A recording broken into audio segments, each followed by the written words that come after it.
Dice, gestante con sospecha de placenta acreta por ecografía. ¿Sabe? Dice, ¿cuál es el mejor momento para terminar la gestación? No se olviden que todo acretismo placentario se termina entre las 34 y 37 semanas. Las placentas previas se terminan entre las 37 y 38 semanas. No se olviden, ¿ah? Entonces, acretismo 34 y 37 semanas. ¿Ok? Es importante. Muy bien. Por ende, la clave aquí es la letra A. Es el mejor momento. ¿Cuál es el factor de riesgo más importante para acretismo placentario? El factor de riesgo más importante para acretismo placentario, mira, es múltiple legrado. Ese sí es un factor de riesgo, pero es el más importante. Que haya tenido una miomectomía, claro, puede ser, no, en cualquier lado, de hacer una miomectomía anterior, es que es un procedimiento quirúrgico, pues. Pues también que es un factor de riesgo. El mismo hecho que haya una ablación endometrial también, pero una placenta previa en una cesárea anterior, eso es un factor de riesgo peor todavía, porque ha tenido una cesárea, es decir, en la parte frontal, y aparte ha tenido con placenta previa, ¿no? Y ha estado todavía la vejiga ahí, o sea, de por sí esa parte anterior está delgada, ese segmento está delgado, entonces hay riesgo de que haya un acretismo, ¿no? Inclusive un precretismo. Entonces la clave es la letra A. Según digesta, 24 semanas, SRH negativo, no recibió vacuna anti-D. Dice, acude por disminución de movimientos fetales. Tiene 24 semanas y, no, y ella no siente que se mueve. Al examen, altura 24, dinámica uterina ausente, los latidos cardíacos están en 145, hay un test de Coons indirecto positivo, o sea, hay una sensibilización. ¿Listo? Entonces, lo único que me queda con esta paciente es controlar con el Doppler, ¿no? ¿Y con qué Doppler o de qué vaso yo lo hago? El Doppler de la arteria cerebral media. ¿Por qué lo hago con la cerebral media? Porque es la arteria que irriga el 80% de la circulación a nivel cerebral. Y esta cerebral media, ¿no? Del polígono de Wilms, esta cerebral media es importante porque cuando la velocidad está aumentada, significa que hay anemia. Y cuando la velocidad está normal, entonces no hay anemia. Entonces dirás, ¿pero por qué la velocidad aumentada? Porque hay una redistribución, hay una redistribución de flujo. Por ende, se priorizan los órganos como que el cerebro, el corazón, la glándula suprarrenal, no te olvides. Entonces, por eso es que hay un incremento del flujo. Entonces yo tendría un incremento por encima de cuánto? Por encima de 1.5, 1.5, ¿no? Valores de la media, ¿no? Por ende, la clave es la letra D. Según digesta, 30 semanas, acude por pérdida de líquido desde hace aproximadamente 3 horas. Dice, temperatura está bien, la presión está bien, la frecuencia cardíaca está bien, tiene una altura de 29 para 30 semanas, está muy bien, tranquilo. Cefálico izquierdo, 149 latidos, tacto vaginal. Mira el tacto, 0, borrado 50, altura de presentación -3, membranas rotas con líquido claro. ¿Cuál es la conducta? Es decir, lo que te están diciendo es, doctor, tengo un RPM de aproximadamente 3 horas y tiene 30 semanas. ¿Cuál es tu plan? ¿Tu plan cuál va a ser? Doctor, ¿le daré antibióticos? Claro que le vas a dar antibióticos, pero esos antibióticos empiezan a las 6 horas. Doctor, ¿le voy a madurar el pulmón?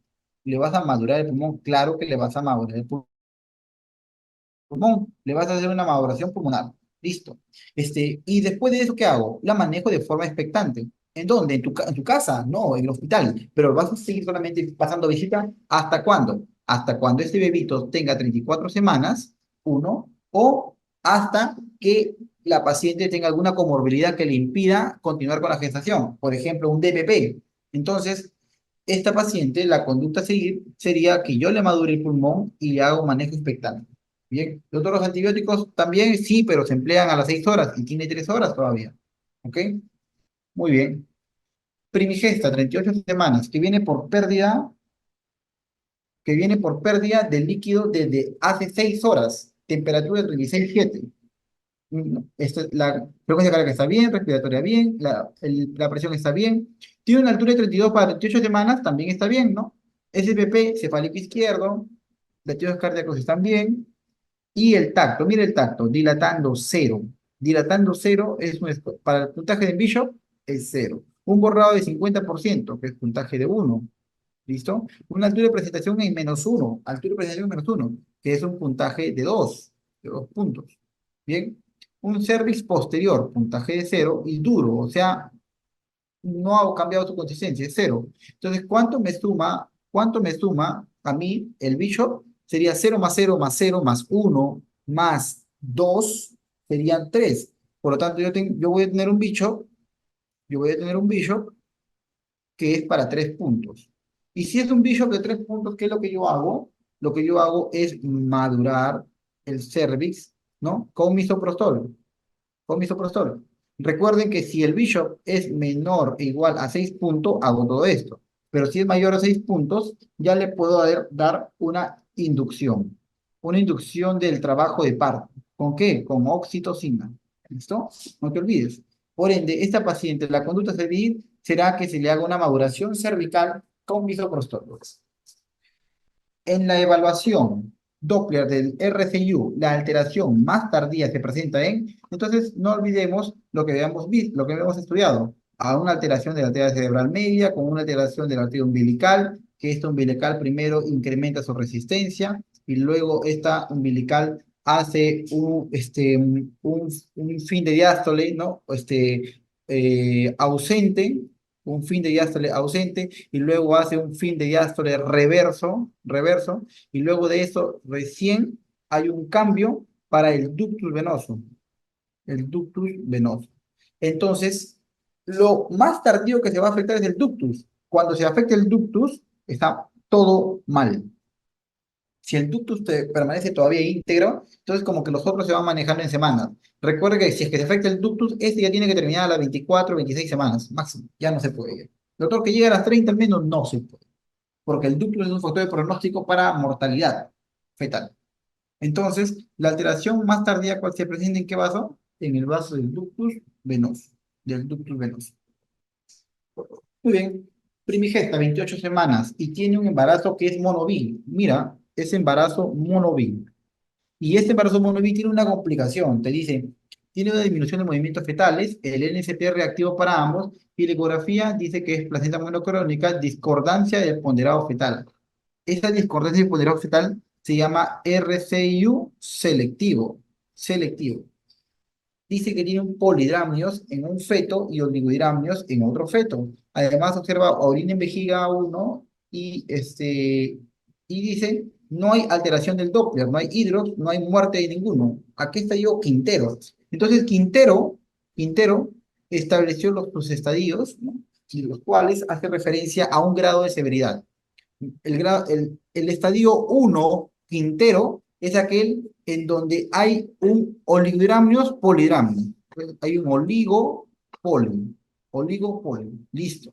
Y la vejiga se ve, ¿no? En el que es el donador. ¿Quién es el donador? El oligo. Él es el donador. Listo.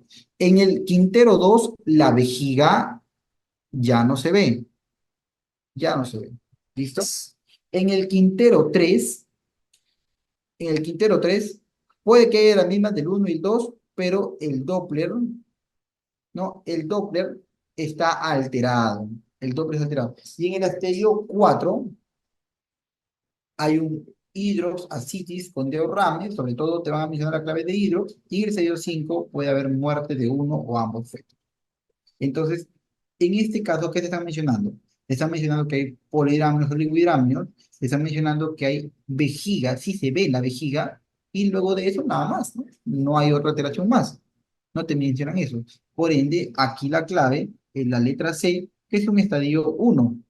¿Está? Estadio 1. Porque en el estadio 1 hay oligopoli y se ve la vejiga. Bien, el estadio 1 es porque se da. En cambio, si me dijeran que no se viera la vejiga, sobre todo en el feto donante, entonces yo le marcaba estadio 2. ¿Listo? Muy bien. 78, pregunta 78. Gestante de 15 semanas que presenta dolor intenso y hipogástrico, no sangrado, no fiebre. Ecografía tiene 15 semanas y presenta un mioma de 5. Hemograma normal. O sea, todo está bien, solamente que le dé el mioma. Entonces, ¿qué debo darle? Darle un AINE. Darle un AINE. En este caso es un ibuprofeno. Le puedo dar un ibuprofeno, ¿no? Y luego de casita. Entonces, la clave es la letra A. No hay que olvidar que los AINES ya no se pueden dar a partir de las 32 semanas. No se pueden dar a partir de las 32 semanas. ¿Por qué razón? porque cierran el ductus arteriosos. Hay que tener bastante cuidado con ello.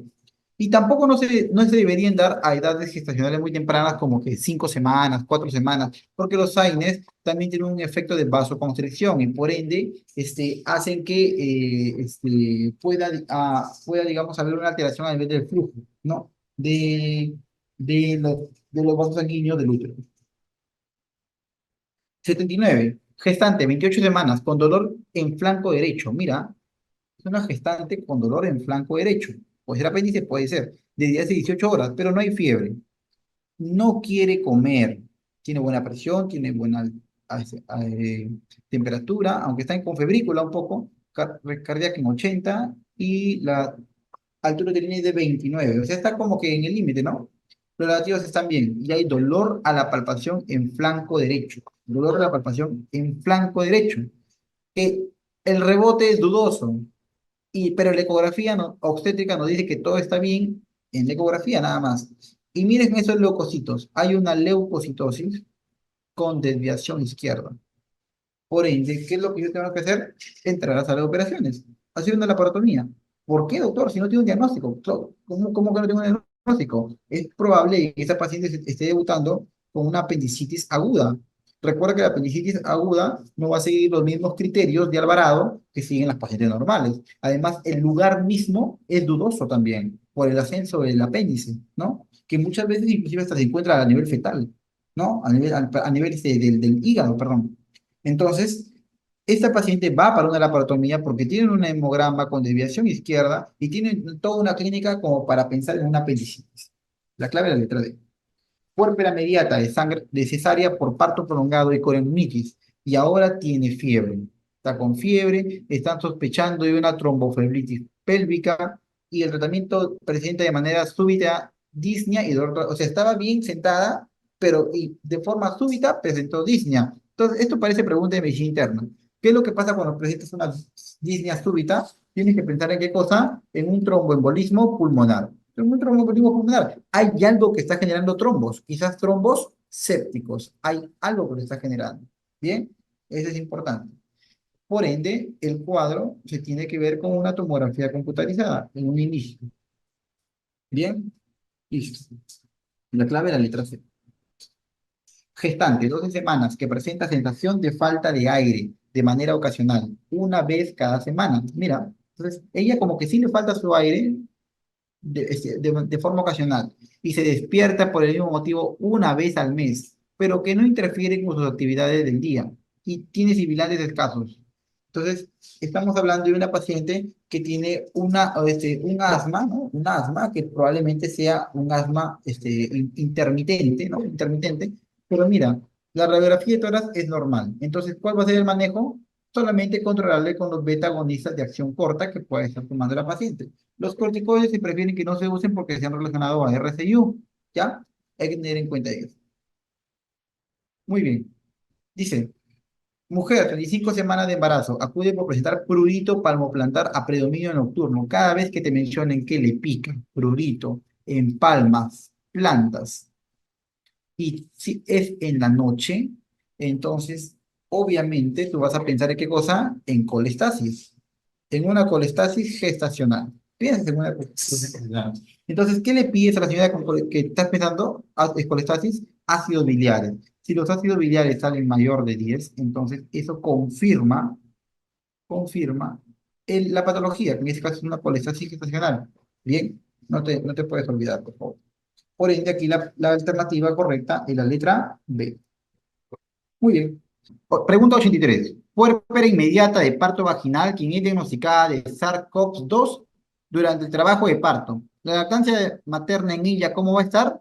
En las pacientes no va a estar contraindicada, ¿no? A pesar de que habían corrientes en las cuales decían de que el virus del SARS-CoV atravesaba la placenta, había una infección fetal, pero no producía mayor repercusión. Bien, y en ella no está contraindicada. Más bien al contrario, ¿no? Eso sí, la paciente permanecía con mascarilla, sí, permanecía en su periodo de aislamiento, pero el aislamiento era con el feto, perdón, con el neonato, ¿ya? Por ende, no está contraindicada. En la pregunta 84, Una paciente primigesta de 37 semanas que viene a la emergencia y está tos, con fiebre, malestar, o sea, tiene todos los síntomas del COVID, pero mira, tiene dificultad respiratoria con una saturación del 65%. Probablemente es un RCU por esa altura uterina y tiene test de COVID positivo. Está, el bebito está bien aparentemente, pero está fuera de pelvis, está flotante. Entonces, yo creo que tengo que hacer, tengo que culminar la gestación. Y cuando culmine la gestación, la vía va a ser una cesárea, porque tengo que ganar tiempo dado que la paciente tiene que entrar a la UCI materna, porque la paciente está básicamente en un estado de descompensación, ¿no? Probablemente estamos ante un síndrome de distrés respiratorio severo, ¿sí? Entonces, la clave es la alternativa D. Tengo que terminar la gestación y que la paciente ingrese a UCI. Con respecto al manejo del parto, ¿cuál es el manejo más adecuado en las pacientes con VIH? Entonces, en las pacientes con VIH, lo que tú tienes que recordar, perdón, lo que tú tienes que recordar es que las pacientes con VIH pueden tener su parto vaginal o pueden tener un parto por cesárea.